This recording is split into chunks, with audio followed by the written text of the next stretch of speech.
The Jinty 3F060 tank engines were a development of the late 19th century Johnson Midland engines. Designed by Fowler in the 1920s, a total of 422 were built in batches from 1924 to 1930.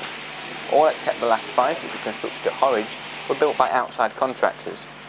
Number 47483 was built by the Vulcan Foundry and outshot there in its LMS guise as 7483 in January 1928. In August 1950 it was renumbered 47483, gaining its British Railways identity. It remained in service for 34 years before being withdrawn and scrapped in March 1962.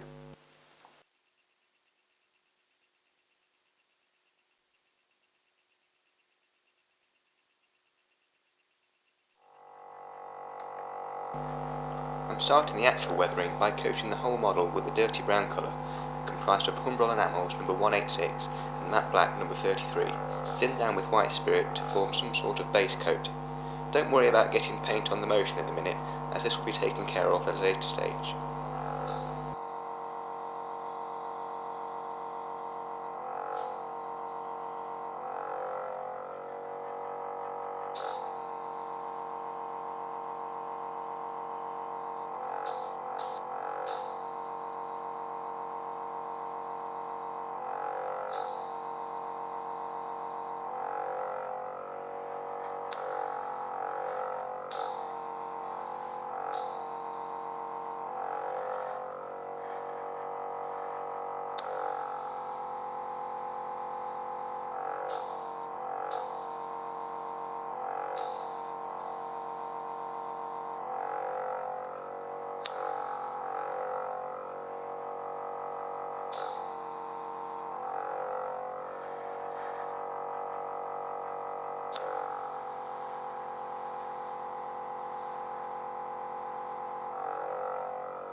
With a series of cotton buds, start removing the paint whilst it's still wet, going in a vertical motion down the side of the tanks.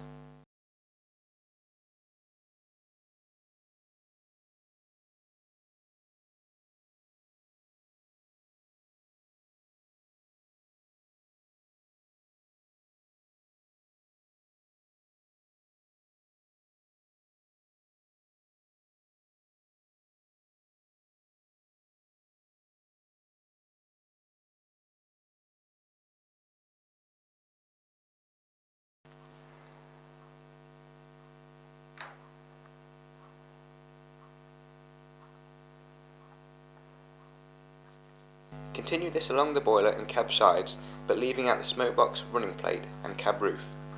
This is supposed to mimic where the Loco would have been touched by the cleaner's rags. You are in a way the cleaner cleaning the Loco. With the aid of some spirits, dab down on the buffer beam and let the fluid take the paint into all the nooks and crannies where it has been collected over time. The cleaners have made a vague attempt at actually cleaning it.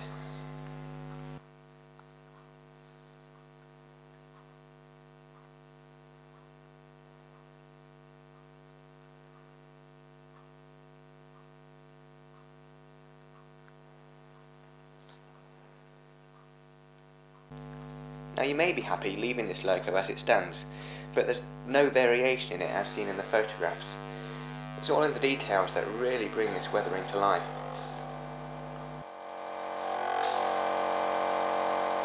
So, carrying on, using the same paint, although mixing a more orangey shade, one that's more closer to rust. On the underframe, give the coupling rods a light misting, concentrating more on the brake blocks, where brake dust will be prominent. Part of the locomotive that suffers the most notable wear and tear is the smokebox, a place where hot smoke and gases collect before being injected out of the chimney. An engine is worked hard when rust becomes visible around the smokebox, which is the effect we are trying to achieve. Spray a noticeable amount of paint in patches around the sides and on the bottom half of the smokebox door.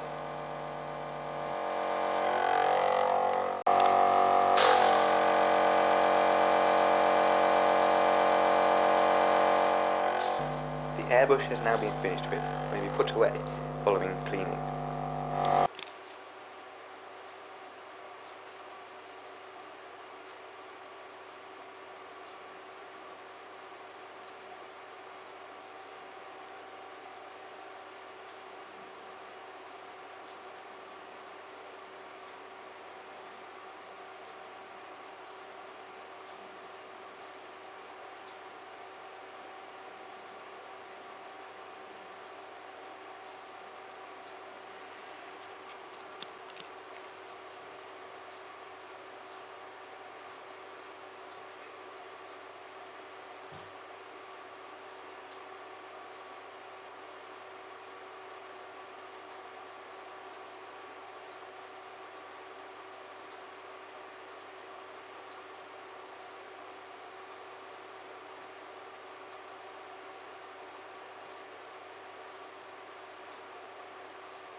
Using a very fine brush, paint light grey streaks down the side of the smoke box, just like you can see in this picture of a fallow LMS engine.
Don't worry about this looking too stark, as this will be toned down in the next stage.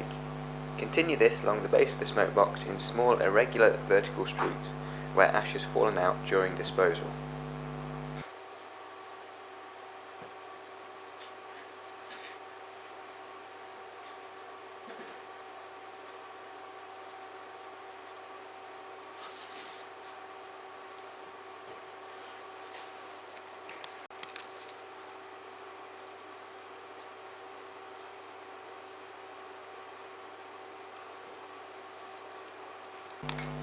Using weathering powders and a dry brush, I always dedicate one brush for the sole use of weathering powders to avoid any contaminations. Dab some black powders on top of the smoke box and boiler to mimic the deposits of soot and ash that will have been chucked out of the chimney.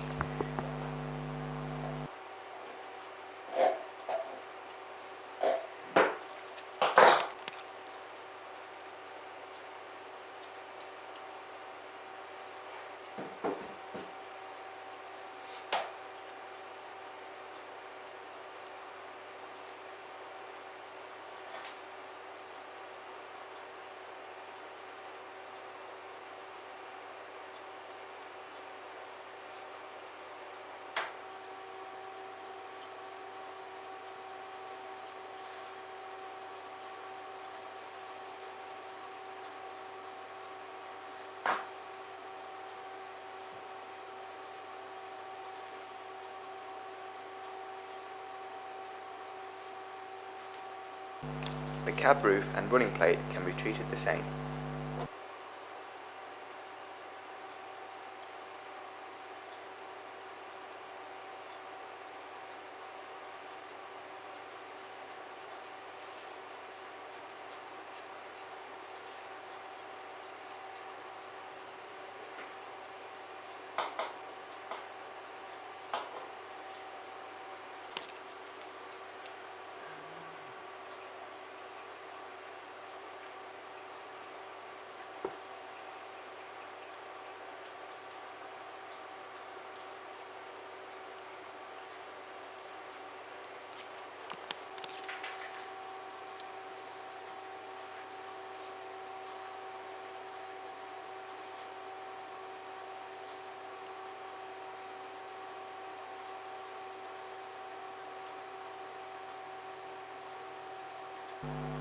The weathering is now complete. All that there is to do now is to lubricate the moving parts. This in turn adds some weathering effect as the oil moves in an outwards direction as the Loco goes along, giving the Loco an impression of oily wheels, a classic feature of steam traction in the later days of steam. This also helps with running.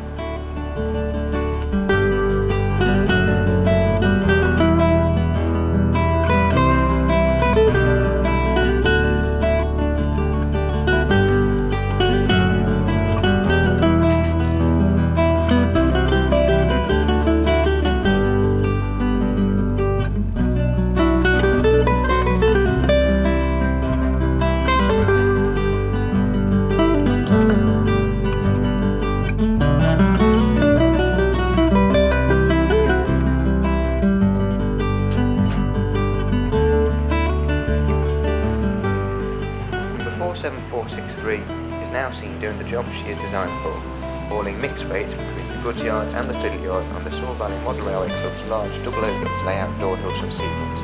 She now certainly looks the part.